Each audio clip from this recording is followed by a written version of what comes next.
Hey everybody, it's Keven Hempel here with the Keven Hempel podcast. I am here with Justin Pastorius and Mike Azevedo, Mike Azevedo, both of which are going to be running, all three of us are running together on November 20th, 2020. We're going to be doing 200 miles.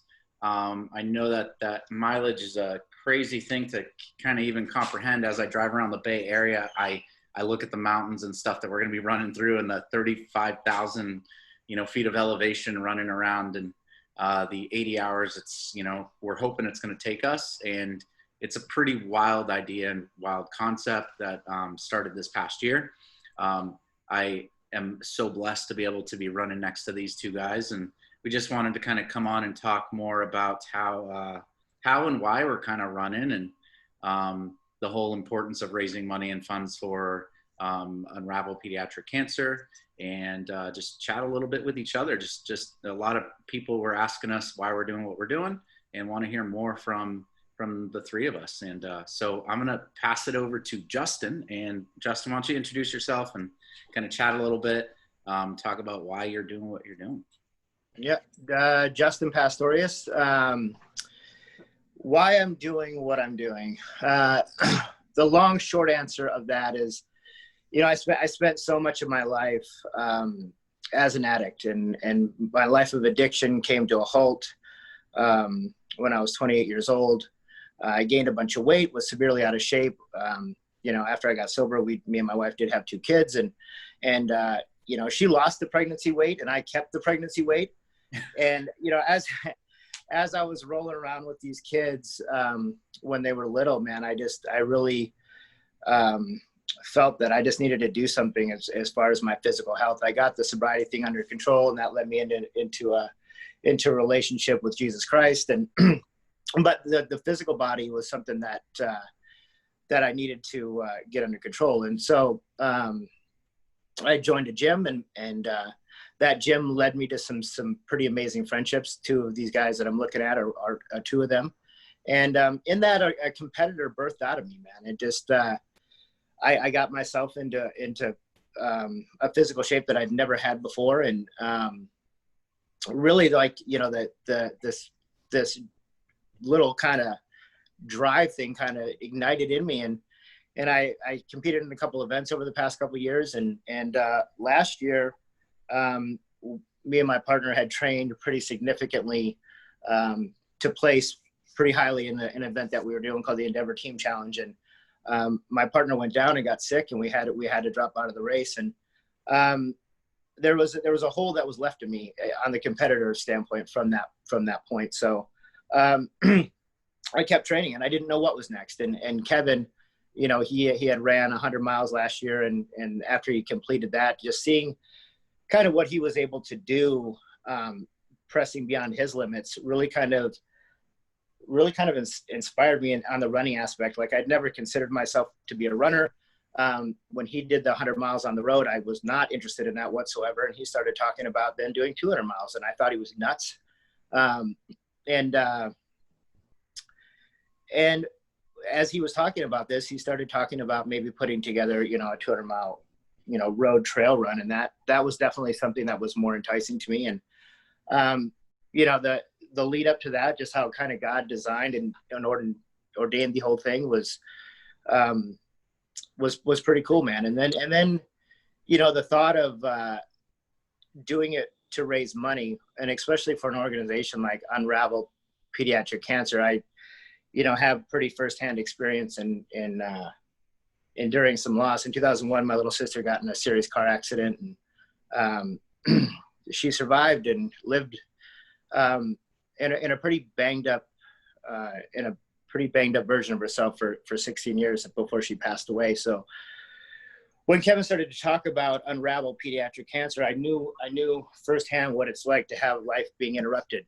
Life can seemingly be going one way, and all of a sudden you get some news that completely changes that direction. And so understanding what some of these families are going through as far as getting some news that their child is faced with a almost impassable mountain, if I could do just a little bit to come alongside and raise some awareness and raise some money and do something just to partner, it really that's kind of really what sealed the deal. I mean, I most certainly probably would have just went out and ran with Keven 200 miles, but the fact that we were able to partner with an organization such as Unravel, that really, you know, that's for me, that is the driving force, honestly. Like to think that I can take one step at a time and put my body through some probably pretty significant physical pain, but it pales in comparison to what some of these kids are going through and some of these families are going through. So that is my short, long answer of why I'm doing what I'm doing. Pretty amazing, man. Just as you said that little ring that came in, we just got another donation. That's awesome, man. So right before this, I posted on Facebook because I was looking for the website so that we can kind of throw that out there, and posted on Facebook there, and there's another donation. So that's awesome. And you know, it's because of the way that we're doing it and the stories that we're going to be sharing and what we're sharing right now that like is going to allow us to really reach the goal that we're shooting. Like right now, we decided as the three of us to raise up to $50,000, and so that's a big chunk, you know.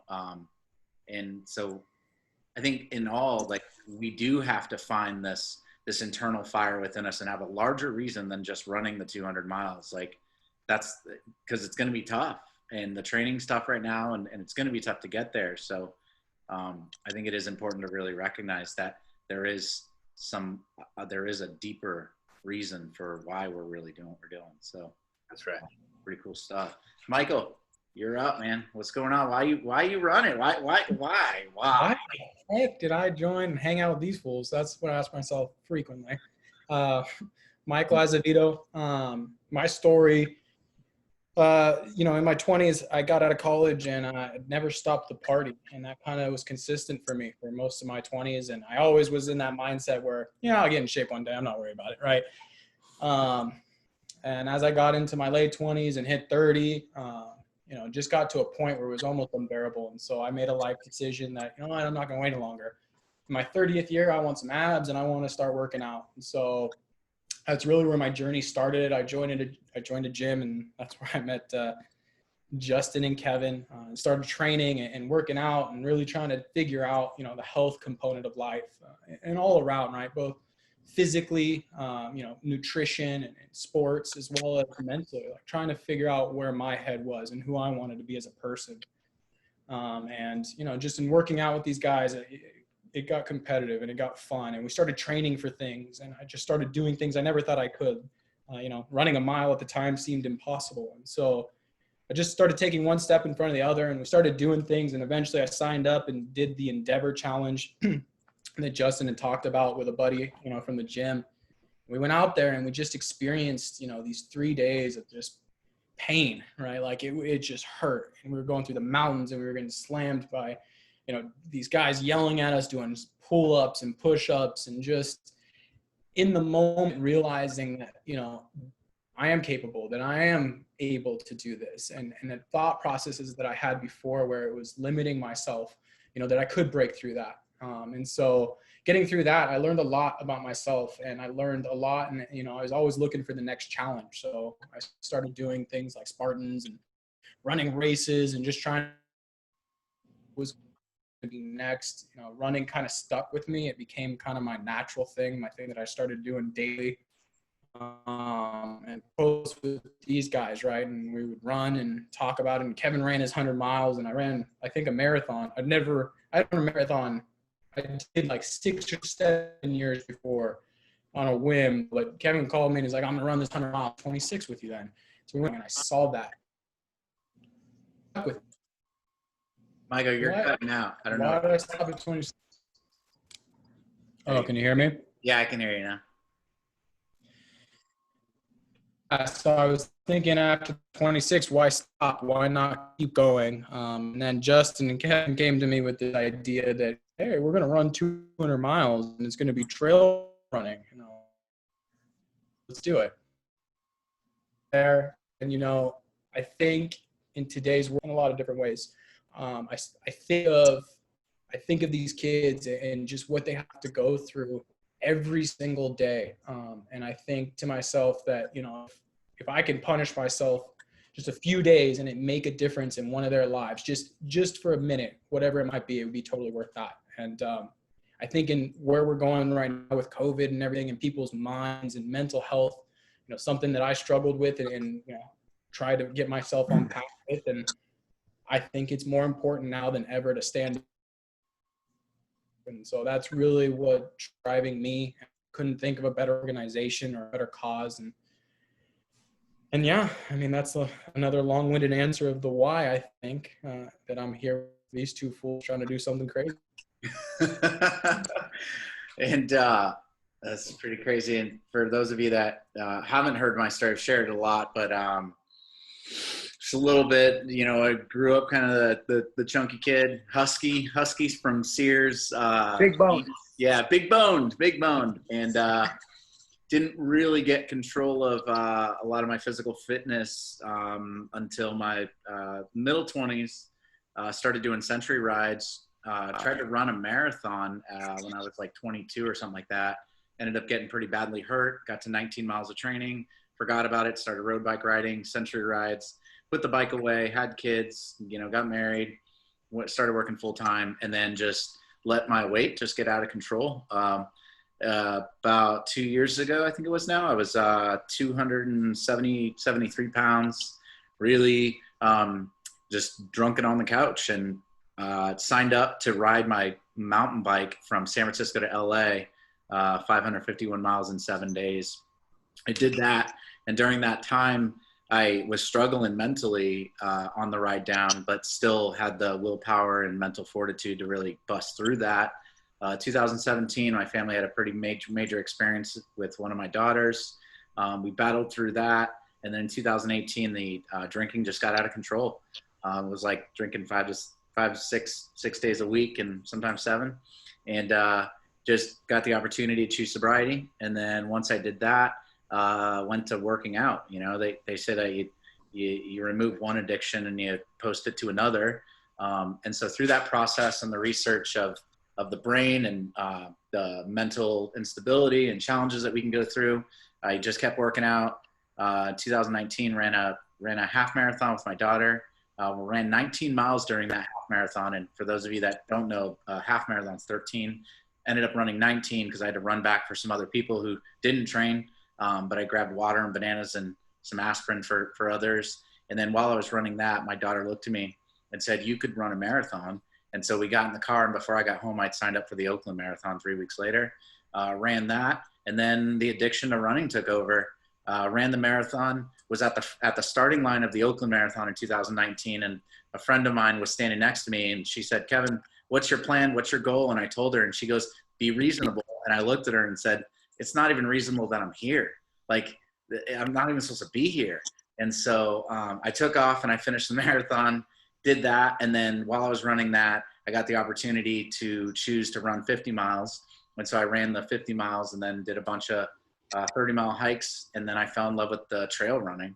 And so that's when the goal of running 100 miles came into play, raised some money for an organization called Rooms of Hope, finished that, kept going. And then went to Thailand with my wife and kids. And all of a sudden this 200-mile idea started to come around.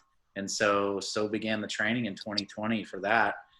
It is a short timeline of scheduled, you know, and training process, but you know, it's crazy how this 200-mile thing comes about, and how when you have, like, when we have little goals that they start to grow, and you start to build yourself through these challenges, and you start to gain the ability mentally to really battle through those physical challenges that you're going to have. And then adding the component of having Unravel Pediatric Cancer to raise money for, like, the process, like, that's just, it's like game over, right? And for me, like, to be able to run next to these two guys, you know, and to be able to even have guys to run with, or people, another person to run with and train with, like, this is going to be awesome. But the pain and the challenges that we're going to go through over the 80 hours of time, over the 200 miles of time, whatever we finish this thing in, it it pales nothing into what these kids are going through and what the families go through, that really their lives become unraveled overnight, like within minutes even. And so for me, there's going to be I know a lot of mileage pulling the strength from a lot of the kids whose lives are never going to be the same. They're never going to go back to normal. You know, there was a conversation I was having with some of the Unravel team yesterday, and we were chatting a bit about how, like, everybody wants to go back to normal because of this 2020 COVID experience we're going through, right? And we want that sense of normalcy. And the reality is that, yeah, some of us might not have a job. Some of us might have lost our businesses. Some of us, you know, have to homeschool our kids, or whatever challenges everybody's going through. You will get the opportunity to get back to normal after this. Like, you're going to be able to find another job. You're going to be able to buy another house. You're going to be able to fill your bank account again. You're going to be able to do all these things. These kids with that receive this, you know, a diagnosis are not. Like, them and the families are not going to get back to normal.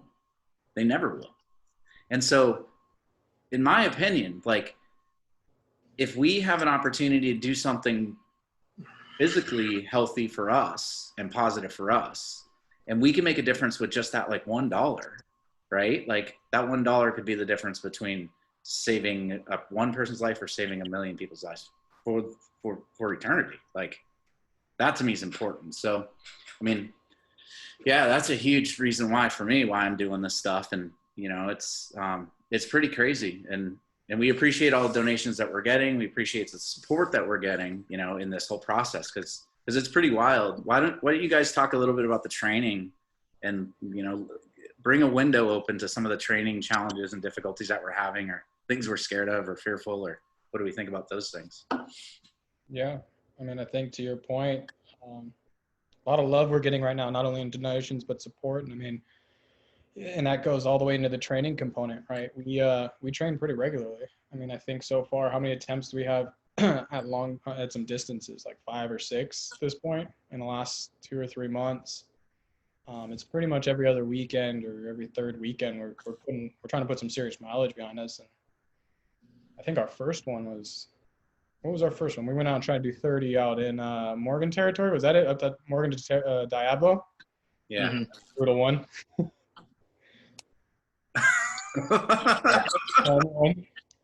Dehydration. Well, dehydration kicked in. I think we ran out of water at mile. Well, Kevin ran out of mile, what, like 20? Yeah. The minimalist of the group.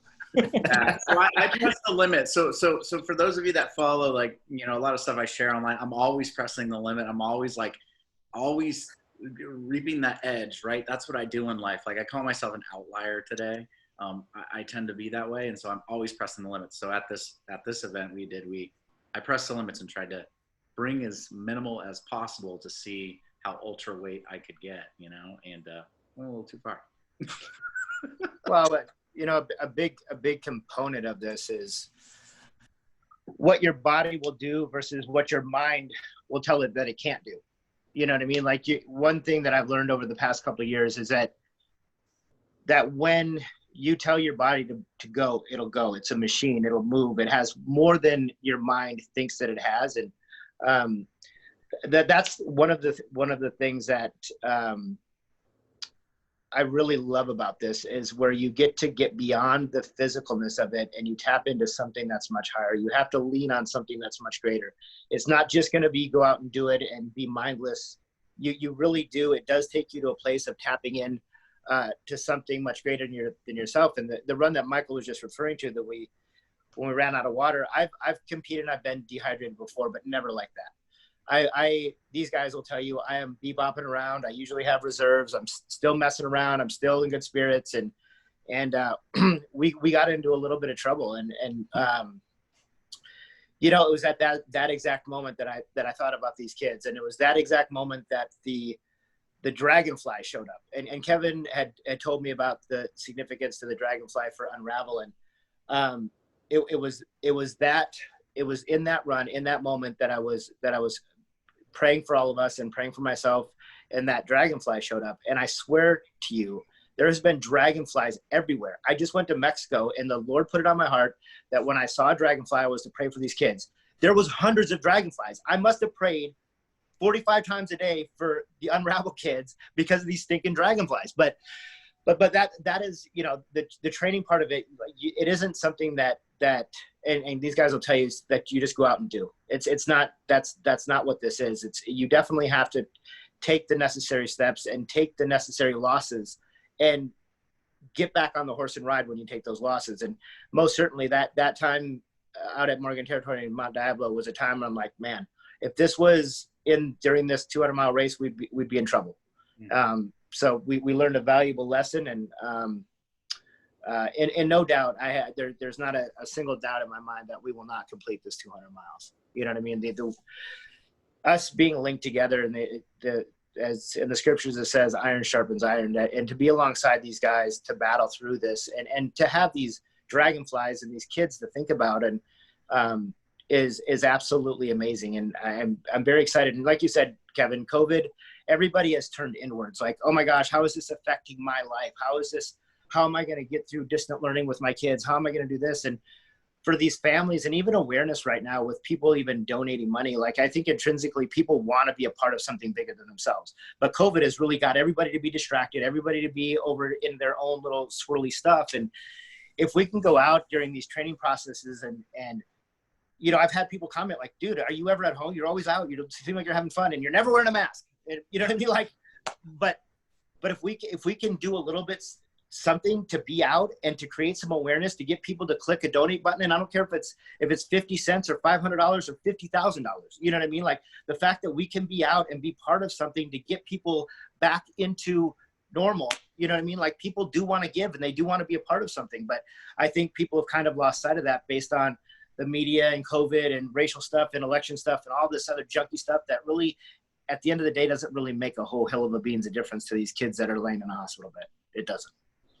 No. I think a lot of people don't actually know that a lot of funding is on pause. Like government funding, different funding from different schools, all that stuff is on pause. But guess what isn't on pause? Like the diagnosis, right? Imagine being a parent right now and having your child diagnosed with, you know, cancer. Yeah. Or being diagnosed and both of the parents are not working. I mean, come on, man. Like, come on. Yeah. Like, dude, like all three of us have been blessed to be able to work through this whole experience. And we're not the only people that have been able to do that.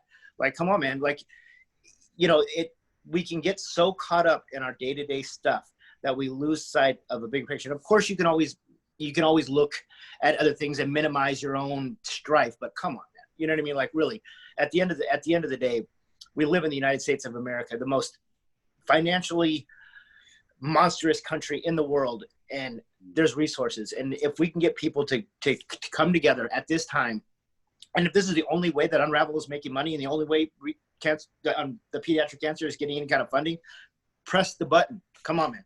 Come on. Yeah. You can go without your Starbucks. You know what I mean? Come on. That's so true. That's so true. Michael, what are you hoping? We got a couple more minutes here. What are you hoping? What are you hoping to learn on this in the training for the 200? Like through the process, like what are you most excited about? Besides watching out for Justin in the night. I know, man. These guys try to scare me. I'm a little jumpy. Hey, but I'll run both of them. I'm telling you right now. If someone scares me, I'll run. You know, it's an interesting question because that learning piece is really important in my journey, right? And I try and take something away from everything that we do, even in the trainings, right? Every run, I think, you know, Kevin and I and Justin start shooting text messages. What we learned? What do we got to do different? What's got to be right? What's got to be wrong? You know, and each one brings its own challenges and its own learnings and its own positives with it too. I think with the training of this, you know, a lot of people say the word crazy, like this is crazy. It's not possible. And I think what I want to learn is what is actually the perception of possible? Like what's impossible and what's possible? Because I don't think that this is impossible. I think that it's going to hurt. I think it's going to suck. But I think that it's possible if you have your heart right and your head straight and you got the right people by your side with the right kind of planning And that's kind of what we've been doing is we've been figuring this out. None of us are ultra marathoners with sponsorships and been doing this since our teenager years. Like that's just not us, right? We came into this a different way, our own paths, and we're learning as we go, and we're trying to get the best, the best research, talk to the right kind of people. But I think that what we bring to this table is heart. And I think what I want to learn next is how far can heart take you? How far can your mind take you once you have that sharp and straight?